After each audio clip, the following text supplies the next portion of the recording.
voilà, alors là maintenant on va parler socialisation et éducation des chiots, ce qui est quand même extrêmement important, hein. Comme on l'a dit, on vend donc à vraiment une très grosse majorité, si ce n'est la totalité des chiots dans les familles.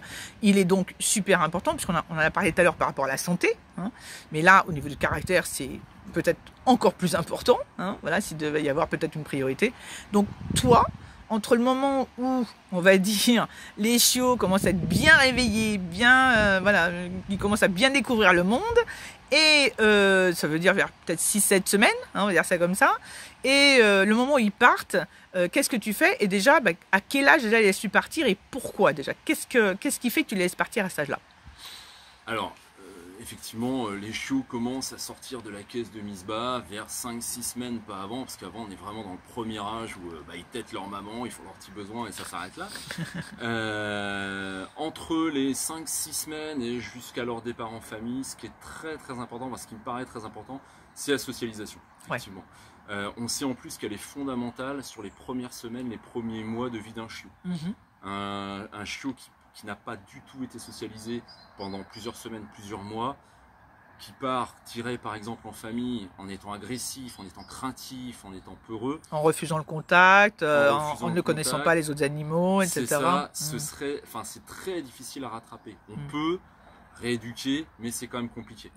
Donc pour ça, en fait, on essaie qu'ils soient en contact avec tout ce qui fait partie d'une vie de famille lambda, c'est-à-dire les hommes, les femmes, les enfants, c'est important.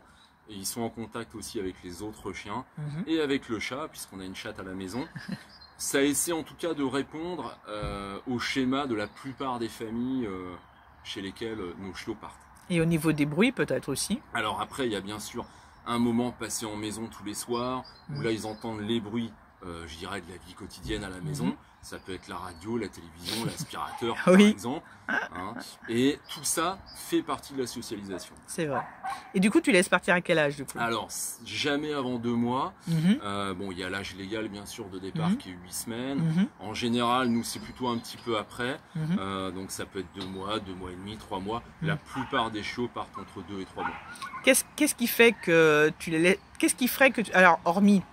évidemment des chiots qui seraient pas encore vendus, hein, on va dire ça comme ça, mais qu'est-ce qui ferait que tu les laisserais partir un peu plus tard, on va dire ça comme ça, donc plutôt 2 mois et demi que 2 mois, on va dire ça comme ça? Alors ça peut être lié au tempérament du chiot, si on sent qu'on a un chiot qui est un petit peu sensible, qui a encore un petit peu besoin de sa maman, ça peut être aussi des préoccupations d'éleveur, si nous on observe un chiot, pour voir un petit peu son évolution et dire tiens, est-ce que cette petite femelle serait pas intéressante à sélectionner?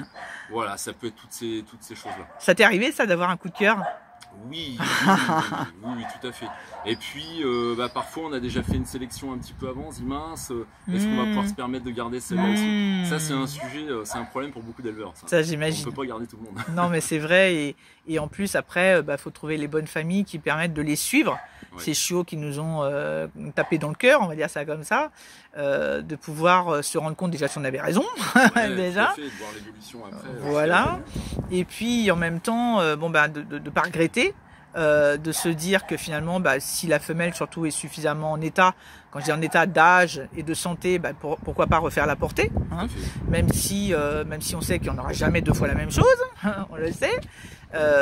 Alors pour ma part, donc je te le dis, mes 30 ans d'expérience au niveau du Shetland, je peux te dire que chaque fois que j'ai fait une très belle portée, donc ça veut dire que j'ai bien choisi les parents, j'ai toujours regardé, parce que malheureusement tout peut arriver. Voilà. Oui, bien sûr. Et qui fait qu'on peut ne pas pouvoir refaire la portée pour X raisons. Voilà. Donc là, c'est tous les regrets de la terre. Après, on peut toujours, surtout si c'est un chiot mâle, par exemple, trouver une famille pour le placer et pourquoi pas l'utiliser en saillie plus tard. Ça peut être ça, effectivement. Ok. Et du coup, quels conseils tu donnes aux familles? Là maintenant, on va dire qu'ils sont prêts à partir. Voilà. Qu'est-ce que tu donnes comme conseil prioritaire vraiment? Qu'est-ce qui est important pour toi que les familles doivent suivre absolument pour que ça se passe bien, pour continuer en fait ta première œuvre, on va dire ça comme ça? Bien sûr. Alors les premiers conseils, c'est forcément des conseils très pratiques qui touchent la vie quotidienne et les soins apportés au chiot. Donc les gens nous posent souvent des questions sur l'alimentation, comment l'alimenter, comment lui apporter une bonne alimentation, quelle fréquence, est-ce qu'on fait des rations ménagères, des croquettes, etc. Le couchage, l'entretien, le brossage, voilà, je dirais des choses très pratiques de la vie quotidienne. Ensuite, bah, on va vite arriver à des conseils d'éducation. Alors la première chose, forcément, la première préoccupation, souvent, c'est la propreté. Eh oui. Comment est-ce que je fais pour mettre mon chiot propre? C'est ça. Voilà. Ensuite, ce qui revient très souvent après, c'est le rappel. Je voudrais qu'il ait du rappel, je voudrais pouvoir faire des balades. Le lâcher partout, voilà, sans trop de craindre qu'il foute le camp. Sans laisse, voilà. Qu'est-ce que vous me conseillez? Donc là, on donne déjà des premiers conseils comme ça. Les familles partent bien sûr avec un guide des familles. Ah, c'est bien ça. Avec un genre de petit pense-bête, entre guillemets, qui rappelle un petit peu tous les fondamentaux. Et par la suite, quand je dis par la suite, c'est-à-dire une fois que le chiot est parti en famille, parce que les conseils commencent déjà avant, hein, quand bien le sûr, chiot est réservé, bien sûr, on commence déjà. Bien sûr. Une fois parti en famille, on garde le contact avec les familles. Ça, c'est bien. On a un groupe Messenger avec toutes nos familles adoptantes. Ok. Voilà. Tu les classes comment? Par portée ou c'est juste un groupe où il y a toutes les portées? On a mélangé vraiment tout le monde. Ok. Après, bien sûr, les gens ont nos coordonnées et nos contacts. Hein, et on reste disponible à vie jusqu'à la fin de la vie du chiot pour des conseils, pour voilà, répondre aux demandes, aux interrogations, etc.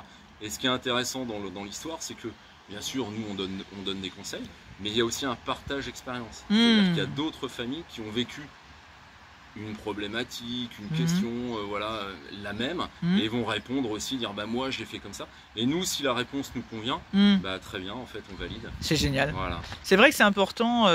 D'ailleurs, il y a beaucoup d'éleveurs, et quelle que soit la race d'ailleurs, hein, qui font des groupes d'adoptants. Ouais. Donc, alors, pour ça, je disais tout à l'heure, si on les classe, parce qu'il y en a beaucoup qui les classent par portée, par exemple. Voilà, donc ils mettent portée de tel parent, voilà. Et c'est vrai que ça permet de beaucoup garder le contact. Et en particulier, alors, moi qui suis une vieille de la vieille, je pensais plutôt à Messenger, mais aujourd'hui c'est WhatsApp. Oui, WhatsApp, oui, tout à fait. Voilà, bon, faut se mettre à la page. Hein, c'est pratique pour les photos. WhatsApp, voilà, c'est pratique, exactement. Et ça permet de garder un contact très direct parce que même Messenger, ils peuvent ne pas avoir le message tout de suite au co-caisse, alors que WhatsApp, on passe par le numéro de téléphone. Donc la personne, voilà. Donc ça, c'est important, effectivement, le suivi, l'accompagnement. On le voit et c'est pas propre au Pomsky, on le voit dans beaucoup de récriminations, on va dire, des propriétaires sur les groupes, justement, des particuliers qui reviennent et oui, effectivement, qui viennent poser des questions sur les groupes parce que justement, ils n'ont pas les réponses à leurs questions de la part de l'éleveur ou du vendeur. Et ça, c'est dramatique parce que c'est la porte ouverte aux conneries, c'est le cas de le dire, qui peuvent avoir un impact très mauvais sur le chiot. Ça peut avoir des conséquences, vraiment. Et puis surtout, bah, c'est pousser la personne à faire n'importe quoi et venir ensuite lui reprocher d'avoir fait n'importe quoi. Voilà. Donc ça, c'est vrai pour moi, et je confirme, voilà, l'accompagnement est super important, d'être là, sans faire d'ingérence, mais d'être là. Pourquoi pas de revenir au contact s'il n'y en a pas eu depuis un certain temps, profiter de choses genre les anniversaires, la Saint-Valentin, Noël, Nouvel An, etc. Pour faire un petit toc-toc. Voilà, j'espère que ça va bien.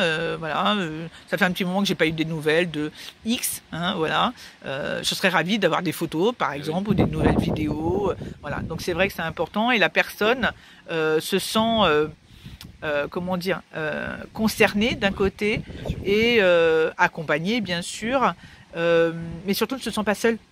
Voilà, et ça c'est bien. Voilà. Donc merci pour ce témoignage de ce point de vue-là parce que voilà, il faut que les gens comprennent, les éleveurs se comprennent que c'est pas le tout de vendre un chiot et puis basta. Voilà, c'est pas un moulinex. Donc voilà, on est sur de l'humain, on est sur sur de l'humain pour nous, on est sur du vivant pour le chiot. C'est pas une boîte qu'on vire et puis avec une garantie SAV pendant 2 ans et basta. Hein. Ok, super.